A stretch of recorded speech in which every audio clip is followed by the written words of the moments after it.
to come to this press conference. This is a press conference by professionals from the Luo community. And we have gathered here today as professionals to address some issues of concern with a constructive, patriotic, and forward-looking contribution to Kenya's current political discourse. My name is Frederick Okango. I'm a professional from the Luo community and a member of this team. My colleagues are here. They will be contributing to this discussion in their own accord, in their own perspective, and therefore I'm going to read the first part of this statement. My colleague here, Rachel, will read the second part, and then the other members will contribute and also answer questions, and then we'll finish. Now, we professionals from the Luo community address the nation today with a constructive, patriotic, and forward-looking contribution to Kenya's current political discourse.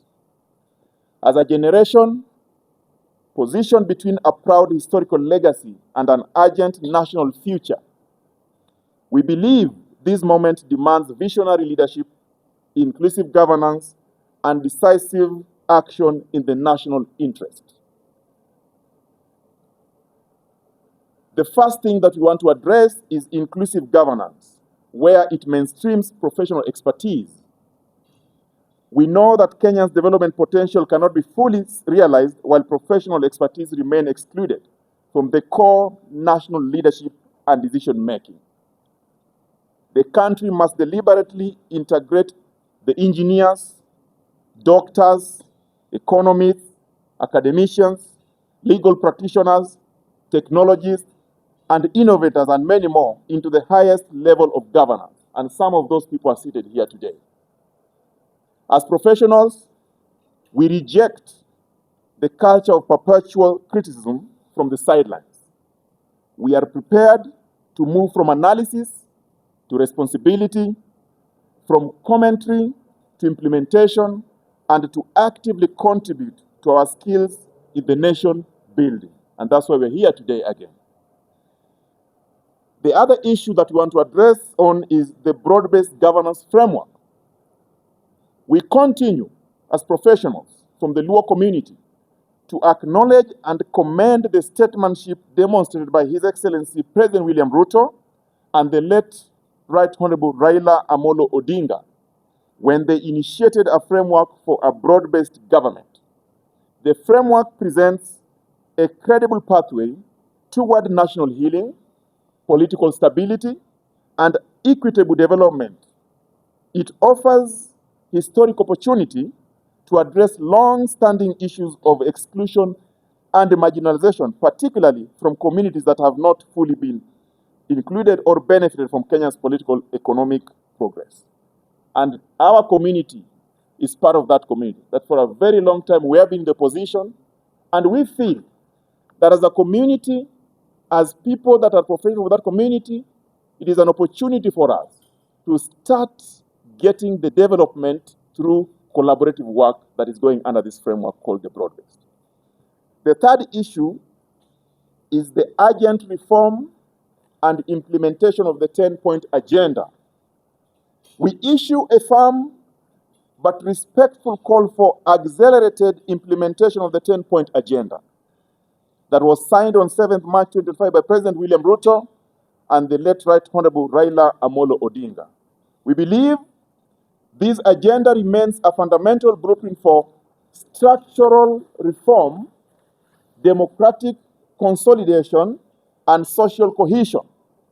Its core pillars that included full implementation of the NADCO report, inclusivity in public appointment, protection of devolution, youth-focused economic empowerment, integrity in leadership, responsible national debt management, the fight against corruption, and the protection of constitutional rights, including the compensation for victims of demonstration and public protest.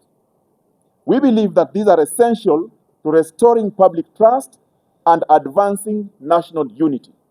We therefore say that any further delay of the implementation of this 10-point agenda risks eroding confidence in governance. For us as professionals, the most meaningful tribute to the legacy of the Right Honorable Raila Amolo Odinga lies in the faithful and timely execution of this reform agenda. We, therefore, urge the committee that is charged with the overseeing the implementation of this process to expedite its work through structured and inclusive stakeholder engagement. Because we believe that the healing of this country, the reform of this country, is based on that 10-point agenda. And therefore, we ask them to continue engage the professional, engage all stakeholders, so that we can have a reform that the late Raila Amolo Odinga and President William Ruto would want to see, and many more Kenyans out there. I want now to give it to my sister Rachel to continue the last part of the statement. Thank you. Thank you. I'll take you on our fourth agenda, which is political stability and building. Sustainable national progress requires political cohesion internally and constructive engagement across the political spectrum. Within the ODM party, we encourage unity, discipline, and strategic coherence in order to strengthen its position as a formidable national movement capable of negotiating power and shaping Kenya's future beyond electoral circles. Externally, we affirm that principled dialogue and coalition building with United Democratic Alliance, that is UDA, and other like-minded political formations remain indispensable for political stability, inclusive governance, and long-term national development. Therefore, politics must ultimately serve the nation, not factional interests or personal ambition. And that's why we are here to call on ODM to reorganize its house so that they go as a united party, and also a party that speaks on behalf of the Luo community, largely. Number 5, political mobilization, preparing for 2027. So this is a call to all of us as a Luo nation. We urge our community, therefore, to seize the moment strategically. Every eligible citizen must take full advantage of the current political climate to register as a voter in large numbers and actively participate in shaping the country's future. A well-organized, politically engaged community is critical to ensuring that we can exercise our democratic power effectively in the 2027 general elections and secure meaningful representation and influence in governance. Political empowerment begins with registration, participation, and strategic engagement, and now is the time to act. We have seen ID uptake happening in some areas within our region, and we encourage those of us who've not taken up ID and would want to participate, and we are calling on you, especially the young people, that for you to participate in the governance of this nation, then you must take up your ID, you must register as a voter. That is the first step for you to participate in governance of the country. Number 6, honoring heritage and securing the future. Our community's political consciousness has been shaped by decades of sacrifice, resilience, and struggle. We honor this history not by remaining anchored in grievance, but by converting its lessons into strategic action. The current political truce reflects the maturity now required of Kenya's leadership. As professionals, therefore, we commit ourselves to a smart, unified, and strategic engagement with political power, seeking legitimate influence as a means to deliver development, justice, and opportunity for our people and for all Kenyans. So we are all calling to a courageous implementation, and our message, therefore, is one of urgency and responsibility.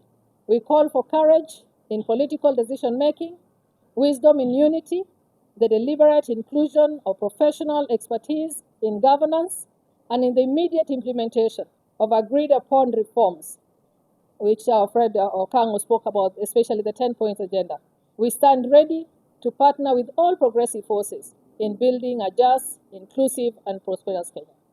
That's the end of our statement. Thank you so much.